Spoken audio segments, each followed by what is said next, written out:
हरे कृष्णा। इस वीडियो में आप लोग जानेंगे एकादशी मार्च मंथ में कब की रहेगी। भगवान श्री हरि को प्रिय ऐसी एकादशी तिथि मनुष्य को हर प्रकार के बंधन से मुक्ति दिला सकती है। हमारे शास्त्रों में वर्णन आता है कि एकादशी एकमात्र ऐसा व्रत है जिसका पालन करने से वर्ष भर में आने वाले सभी व्रतों का पुण्य संवत प्राप्त हो जाता है। सभी व्रतों में सर्वश्रेष्ठ एकादशी का व्रत माना गया है और ऐसी एकादशी बस कुछ ही दिनों में आने वाली है और इस बार आ रही है पाप मोचनी एकादशी। तो आइए आज के इस वीडियो में पाप मोचनी एकादशी कब है इस विषय में बात करते हैं और इस दिन के शुभ मुहूर्त के विषय में जानते हैं और अगले दिन पारण करने का समय क्या है यह भी हम जानेंगे। तो चलिए आज का पाप मोचनी एकादशी कब है यह विशेष वीडियो आरंभ करते हैं। चैत्र मास के कृष्ण पक्ष में आने वाली एकादशी को पाप मोचनी एकादशी के नाम से जाना जाता है। इस बार पाप मोचनी एकादशी व्रत रखा जाएगा 15 मार्च 2026 रविवार के दिन। इस बार एकादशी तिथि का आरंभ हो रहा है 14 मार्च 2026 शनिवार के दिन सुबह 8:10 पर और यह एकादशी तिथि समाप्त हो जाएगी 15 मार्च 2026 रविवार के दिन सुबह 9:16 पर।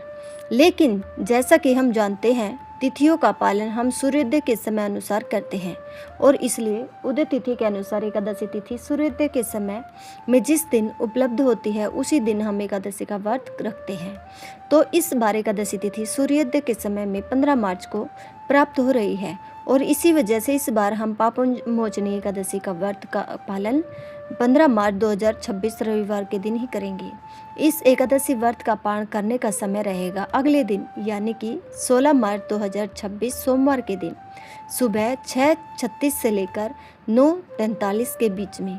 इसी समय के अंदर आपको इस एकादशी व्रत का पालन करना होगा। आइए अब इस एकादशी से जुड़े कुछ अन्य शुभ मुहूर्त के विषय में देखते हैं। एकादशी के दिन प्रातः ब्रह्म मुहूर्त का समय रहेगा सुबह 4:55 से लेकर 5:43 के बीच में और सूर्योदय होगा सुबह 6:31 पर।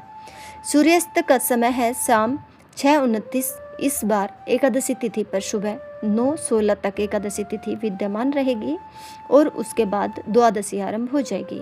एकादशी के दिन प्रातः भगवान श्री हरि की पूजा अर्चना करने का समय रहेगा सुबह 5:19 से लेकर 6:31 तक और संध्या काल में भगवान श्री कृष्ण की पूजा अर्चना आप कर सकते हैं शाम 6:29 से लेकर 7:41 के बीच में। इस दिन अभिजीत मुहूर्त रहेगा दोपहर में 12 से 16 से लेकर 12:54 तक और अमृत काल का समय है शाम 7 से 3 से लेकर 8:43 तक। विजय मुहूर्त रहेगा दोपहर में 2:30 बजे से लेकर 3:18 के बीच में और राहु काल का समय रहेगा शाम 5 बजे से लेकर 6:29 तक। राहु काल में कोई भी शुभ या मांगलिक कार्य किए जाते हैं। इस एकादशी पर विशेष रूप से द्विपुष्कर योग भी बन रहा है लेकिन वह बनेगा अगले दिन 16 मार्च को सुबह 5:56 से लेकर 6:30 तक। इसी एकादशी के दिन मीन संक्रांति भी मनाई जाएगी। एकादशी के अगले दिन यानी कि 16 मार्च को ही सोम प्रदोष व्रत आने वाला है। तो इसलिए जो भक्त प्रदोष व्रत का भी पालन करते हैं उन्हें इस एकादशी का व्रत का पालन भी उसी प्रकार से करना होगा जिससे वे अपने प्रदोष व्रत का भी पालन यथावत रूप से कर सके।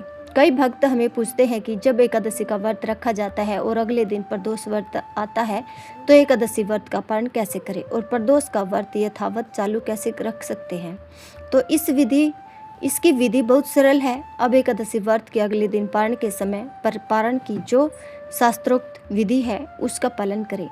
सभी क्रियाओं को संपन्न करें। भगवान से प्रार्थना करें। एकादशी व्रत को भगवान को समर्पित करते हुए उनसे उनकी भक्ति की याचना करें और उसके बाद ब्राह्मणों को अपनी क्षमता अनुसार दान दें। किसी सुयोग्य वैष्णव को भोजन के लिए आमंत्रित करें या फिर उन्हें दान दें और उसके बाद अंत में आप स्वयं पारण करने जा रहे हो तो उस समय अगर आपका प्रदोष का व्रत है तो आप चावल के एक दाने को लेकर अपने एकादशी व्रत का पारण कर सकते हैं और उसके बाद यथावत रूप से अपने प्रदोष व्रत को चालू रख सकते हैं। इस बार सोमवार को यह प्रदोष व्रत आ रहा है इसलिए उसे सोम प्रदोष व्रत के नाम से भी जाना जाएगा। इस बार की जो पाप मोचनी एकादशी है वह अपने नाम के अनुसार ही हर प्रकार के पापों का नाश करने वाली बताई गई है। चैत्र मास के कृष्ण पक्ष में आने वाली यह पाप मोचनी एकादशी मनुष्य के पूर्व जन्म के और वर्तमान जन्म के सुमेरु के समान पापों को भी तत्क्षण नष्ट कर देती है और इसलिए इस एकादशी का श्रद्धा और नियम पूर्वक पालन करना प्रत्येक मनुष्य के लिए अत्यंत आवश्यक है। अगर आप इस एकादशी व्रत की संपूर्ण व्रत विधि जानना चाहते हैं तो हमें नीचे कमेंट बॉक्स में लिखकर बताइएगा। अगर आपकी इच्छा हुई तो हम इस एकादशी की व्रत विधि भी आपके लिए लेकर आएंगे।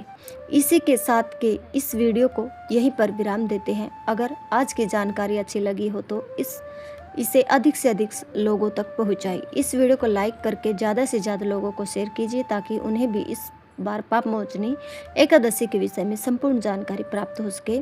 और एकादशी की पौराणिक कथा सुनने के लिए आपके अपने चैनल भक्ति भजन 123 को सब्सक्राइब कर रख लीजिए, क्योंकि यहीं पर आपको मिलेगी वेदों शास्त्रों और पुराणों से ली गई बिल्कुल प्रमाणभूत जानकारी और कथाएं बिना किसी मिलावट के। जय माता दी। अगर आप लोगों को हमारी यह कथा पसंद आई हो तो इस वीडियो को ज़्यादा से ज़्यादा शेयर करें। धन्यवाद।